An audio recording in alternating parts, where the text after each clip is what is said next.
Coucou, aujourd'hui petite vidéo et c'est la 6e vidéo sur le dive et le wall ride. Donc là ça commence vraiment à être les vidéos que j'aime trop, enfin tous les figures j'aime vraiment trop parce que je trouve que c'est vraiment l'art du mouvement et c'est là où j'aime trop le FPV parce que je trouve que tu retrouves l'art du mouvement même si c'est pas complètement pareil dans les sports de glisse et tu retrouves ça aussi dans le FPV où tu essaies de faire certains tricks, tu essaies d'avoir un mouvement qui est très propre et finalement qui n'est pas forcément le plus complexe mais le plus beau en fait. Et du coup le dive et le wall ride c'est vraiment l'objectif de faire un mouvement qui est vraiment beau et propre et c'est pour ça que j'adore ce mouvement et cette vidéo qu'on va faire maintenant. On se retrouve sur le simulateur du coup.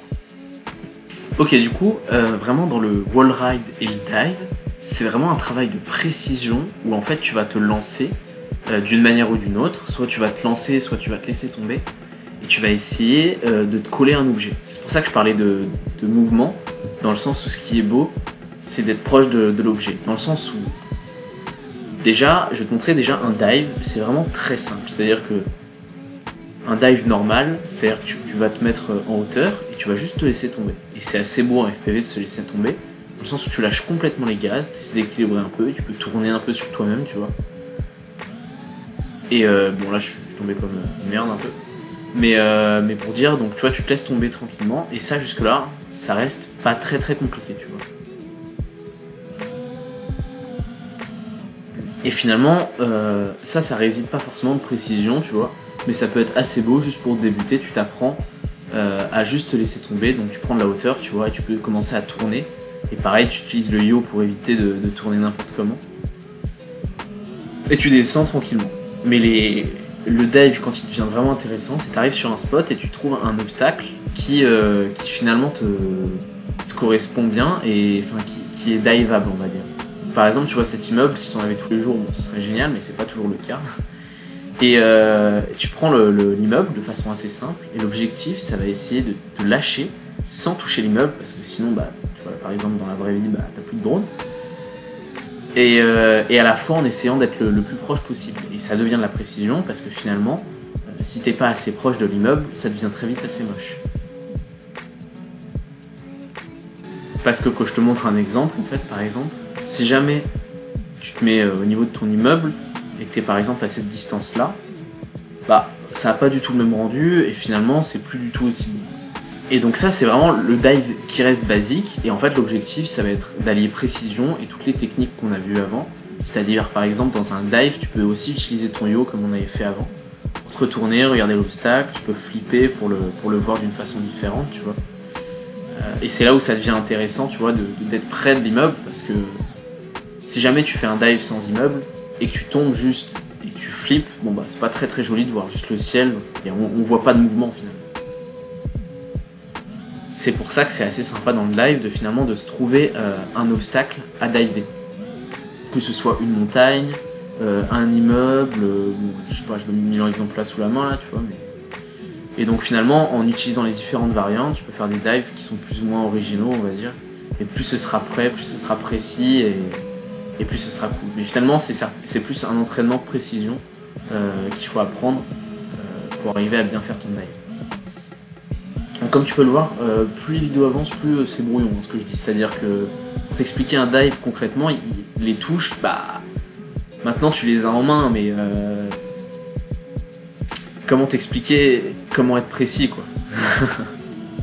Et donc après le dive, t'as le wall ride. Donc le wall ride, c'est coller un objet, donc il faut aussi être très précis. Donc en fait le wall ride, finalement tu vois, tu prends de la vitesse, tu te donnes de l'impulsion, tu lâches les gaz et tu restes près de la paroi, près de l'objet que tu as décidé sur lequel faire un wall ride.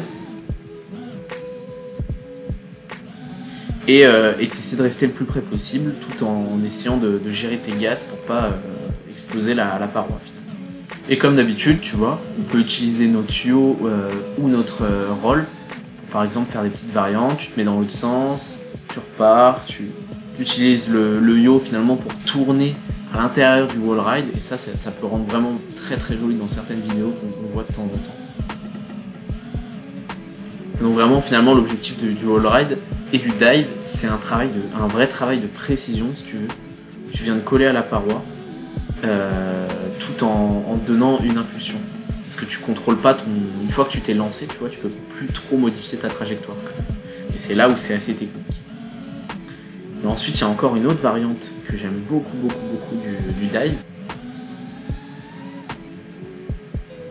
Et là, tu peux même repartir sur un dive en te laissant tomber. Et ça, quand tu arrives à faire ça sur le jour où tu auras vraiment un immeuble en face, tu seras content d'avoir fait du simulateur pour peut-être t'entraîner à faire ça.